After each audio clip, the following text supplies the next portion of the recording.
अगर सब कुछ पहले से लिखा हुआ है तो हम भक्ति क्यों करते हैं, हम पूजा पाठ क्यों करते हैं, मेडिटेशन क्यों करते हैं, भगवान की आराधना क्यों करते हैं? क्योंकि जो होना है वो तो होगा नहीं। अगर आप भक्ति करते हैं तो जो होना है वो होगा, लेकिन बहुत डिफरेंट तरीके से होगा। सपोज करो आपका एक्सीडेंट होना है, ये लिखा हुआ है, क्योंकि आपने पिछले जन्म में कुछ ऐसे कर्मास करे थे, इस जन्म में आपको कष्ट भोगने हैं, और आप बहुत बड़े भक्त हैं भोले बाबा के ही, हनुमान जी के। तो जब आपके कुंडली में वो लिखा है कि आपका ये एक्सीडेंट इस दिन होना है, वो होगा। और हो सकता है कि आपके दोनों पैर टूटने वाले थे, आपके पैर नहीं टूटे, आपको बस थोड़े चोट आए। हो सकता है कि आप इतने बड़े भक्त थे कि आपको चोट भी नहीं आई, सिर्फ एक्सीडेंट हुआ, आपकी गाड़ी टूट गई। हो सकता है कि वो एक्सीडेंट आपके सपने में हुआ और वो कर्म कट गया। तो भक्ति के बहुत बड़े फायदे हैं। ऐसे ही कोई भक्ति, और इतने लोग पूजा पाठ करते हैं, कुछ तो उनको फायदा जरूर होता हो। मैं फायदे के लिए पूजा पाठ करने की बात नहीं कर रहा, लेकिन भक्ति से नुकसान नहीं है, आपको कुछ ना कुछ बेनिफिट जरूर होता है। इस रील को शेयर करना और लोगों को बताना कि पूजा पाठ करना कितना जरूरी है। Thank you so much for. आपने अक्सर ये तस्वीर किसी न किसी के रसोई घर में या किसी होटल में अवश्य देखी होगी, लेकिन क्या आपको पता है इसके पीछे का रहस्य? कहा जाता है कि एक बार पूरे संसार में सूखा पड़ गया और पूरे जीव जंतु भूख से मरने लग गए। संसार में चल रही इस अन्न की कमी को देखते हुए शिवजी ने भिक्षुका तथा पार्वती माता ने अन्नपूर्णा माता का अवतार लिया। तब शिवजी ने अन्नपूर्णा माता से भिक्षा स्वरूप कुछ अन्न मांगा, और तब महादेव उस अनाज को पृथ्वी लोक पर लाए, और तब जाके पृथ्वी लोक पर फिर से अनाज उगने लगा। कहा जाता है कि यह तस्वीर जो भी अपनी रसोई घर में लगता है, उसको कभी भी अन्न और अनाज की कमी नहीं होती। जय महाकाल। घर पर सत्यनारायण की कथा कब कराना चाहिए? स्कंद पुराण के अनुसार सत्यनारायण भगवान विष्णु का एक रूप है। आइए आपको बताते हैं कि सत्यनारायण की कथा का पाठ कब कराना शुभ होगा। लेकिन उसको जानने से पहले वीडियो को लाइक करके कमेंट में जय श्री हरि जरूर लिखें। नंबर 1, हिंदू धर्म में एकादशी का विशेष महत्व होता है। किसी भी महीने की एकादशी तिथि पर भगवान सत्यनारायण की कथा का पाठ करना अति फलदायी होगा। नंबर 2, पूर्णिमा तिथि पर सत्यनारायण कथा और पूजा का आयोजन घर पर कर सकते हैं। नंबर 3, गुरुवार का दिन भगवान विष्णु को समर्पित माना जाता है, इसलिए गुरुवार के दिन सत्यनारायण की कथा का पाठ करा सकते हैं। नंबर 4, इन दिनों के अलावा आप किसी भी दिन के शुभ मुहूर्त पर कथा का पाठ करा सकते हैं। दोस्तों, इस वीडियो को शेयर करें ताकि लोगों तक ये जानकारी पहुंच सके। अच्छा बताओ, तुम्हें क्या चाहिए? कुछ नहीं। आईफोन चाहिए? नहीं। गोल्ड चाहिए? नहीं। गुच्ची अरमानी चाहिए? नहीं। डायमंड चाहिए? नहीं यार। तो क्या चाहिए तुमको? मुझे जो चाहिए वो तुम दे ही नहीं सकते, बहुत महंगा तोहफा है वो। अरे तुम बताओ तो सही, तुम्हारी खुशी के लिए तो मैं कुछ भी कर सकता हूँ। मुझे ना तुम और तुम्हारा वक्त चाहिए, दे सकते हो? बिल्कुल दे सकता हूँ।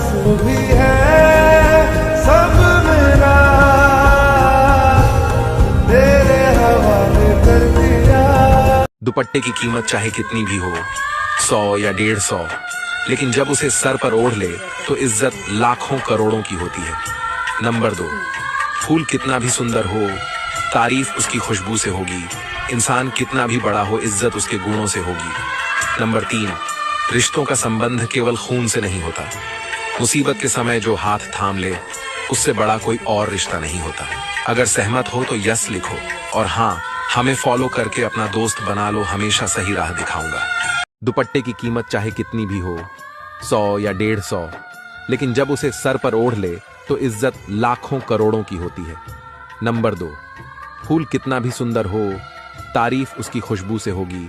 इंसान कितना भी बड़ा हो, इज्जत उसके गुणों से होगी। नंबर 3, रिश्तों का संबंध केवल खून से नहीं होता।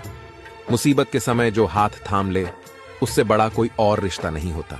अगर सहमत हो तो यस लिखो, और हाँ, हमें फॉलो करके अपना दोस्त बना लो, हमेशा सही राह दिखाऊंगा। एक बात हमेशा याद रखना, बिगड़ना और सुधरना ये मनुष्य की सोच पर निर्भर करता है।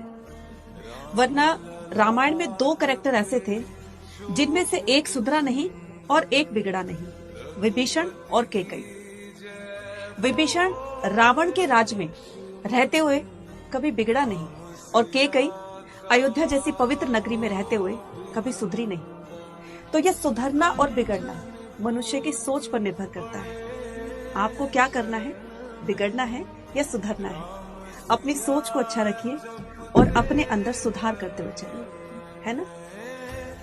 बकरी का बच्चा पाले तो किसी को देने की हिम्मत नहीं होती। यहाँ माँ बाप अपनी बेटी देते हैं आपकी नस्ल पैदा करने के लिए। उनके सामने तो नजर नहीं उठनी चाहिए, एहसान तले गर्दन झुकी रहनी चाहिए। काश सब लोग आप जैसा सोचता तो जिंदगी गुलजार हो जाता है। ये सोचने वाली बात है कि आप शराब पीकर मंदिर, मस्जिद, हरिद्वार और सत्संग नहीं जा सकते, तो आप शराब पीकर अपने घर कैसे चले जाते हैं? वहाँ पे आपको जन्म देने वाली माँ रहती है, प्यार करने वाली बहन रहती है, सम्मान देने वाली पत्नी रहती है, साथ निभाने वाला भाई रहता है और सहारा देने वाला पिता रहता है। तो घर भी किसी मंदिर से कम नहीं होता। पति से ज्यादा अपना कोई नहीं होता। एक उम्र के बाद बेटियां माता पिता के ऊपर बोझ बन जाती हैं, लेकिन एक पति ही है जो मरते दम तक कठिन मेहनत करता है पत्नी को अच्छे से रखने के लिए। एक बात हमेशा याद रखना दोस्तों, कहते हैं कि कुंडली में शनि, दिमाग में मनी और जिंदगी में दुश्मनी, ये तीनों ना बहुत ही हानिकारक होते हैं। इसलिए इन तीनों से ज्यादा दूर रहें। मेरी बीवी मेरा कुल सरमाया है। कल जब हम बूढ़े हो जाएंगे ना, तो बेटा अपनी बीवी बच्चों की जिम्मेदारियों में मगन होगा और बेटी अपने घर की हो चुकी होगी। तब मेरी बीवी ही होगी जो मेरे पास होगी और मेरा ख्याल रखेगी, और मैं उसी तरह उसका ख्याल रखा करूंगा। तो इस रिश्ते की गहराई को समझने की कोशिश करें। ये रिश्ता बहुत खूबसूरत है जो जवानी से लेकर बुढ़ापे तक साथ चलता है। तो बात है समझने की। अब हम जिंदगी के उस पड़ाव पे हैं जहां हम किसी से इसलिए दूर नहीं होते कि उन्हें सबक सिखा सकें, लेकिन इसलिए दूर होते हैं क्योंकि हम अपना सबक सीख चुके हैं। जब बीवी रूठ जाती है तो पति हमेशा उसको मनाता है, परंतु जब पति रूठ जाता है तो बीवी कहती है कि मिल गई होगी कोई दूसरी। बात कड़वी है मगर सच। पति समझदार हो तो मकान जल्दी बन जाता है, पत्नी समझदार हो तो घर जल्दी बन जाता है। अगर दोनों समझदार हो तो घर मंदिर बन जाता है, बच्चे भी समझदार हो तो घर स्वर्ग बन जाता है। अगर माँ बाप साथ हो तो घर स्वर्ग से भी सुंदर बन जाता है। आपको क्या लगता है? कमेंट में जरूर। शादी के बाद लड़कियों की खुशी ना तो उनके ससुराल वालों के हाथों में होती है और ना तो उनके मायके वालों के हाथों में होती है। उसकी सारी खुशियां उसके पति के हाथों में होती हैं, क्योंकि पति जितना पत्नी को मान सम्मान इज्जत देता है, फिर उससे कई ज्यादा मान सम्मान इज्जत ससुराल और मायके वाले देते हैं। सब कुछ निर्भर करता है पति के ऊपर। वो आपको। आप दोनों इतने साल से साथ में हो, कभी झगड़ा करके अलग नहीं हुए? हमारा रिश्ता चुनाव की तरह नहीं है जो हर 5 साल पे बदला जाए। जुड़ गई तुझसे ये मेरी जिंदगी। 2 चीजें याद रखें, पति साथ ना हो तो मेकअप करके आप बाजार न जाएं, और जब तक आप बाजार में या घर से बाहर रहें तो बेवजह मुस्कुराते हुए पथ पर न चलें, रास्ते में न चलें, बेवजह न मुस्कुराएं। बिल्कुल भी आप मुस्कुरा कर नहीं जाएं, चुप जाइए, चुप आइए। मुस्कुराना हो तो अपने फैमिली मेंबर के बीच में मुस्कुराइए, वार्तालाप करना हो अपने परिवार के बीच में करिए, कोई टेंशन नहीं। कभी अपने पति से दूर मत होना, क्योंकि एक पत्नी की सारी खुशी उसके पति से होती है। आंखों में काजल, मांग पर सिंदूर, हाथों में चूड़ी सब पति के रहते अच्छे लगते हैं। इसलिए अपने पति से इतना प्यार करे कि वो आपसे दूर ना जा सके। My dear husband, thank you so much मेरी जिंदगी में आने के लिए। थैंक यू सो मच मुझे मुझसे ज्यादा प्यार करने के लिए। सबको खुश रखने वाले से पूछना वो खुद कितना खुश रहता है। वो जो जमाने भर को दिखाता रहता है, क्या उसका थोड़ा सा भी हिस्सा महसूस कर पाता है? कभी बैठना किसी खुश दिखने वाले इंसान के साथ, दुनिया भर का गम वो अपने दिल में छिपा कर रखता है। दोस्तों, माँ बाप जिंदगी के वो अनमोल हीरे हैं जो एक बार खो जाए ना फिर दोबारा नहीं मिलते। कहते हैं कि मैं गिर जाऊं तो वह घबरा कर उठा लेते हैं, मैं गिर जाऊं तो घबरा कर उठा लेते हैं, मेरी खुशियों के लिए हर गलती भुला देते हैं।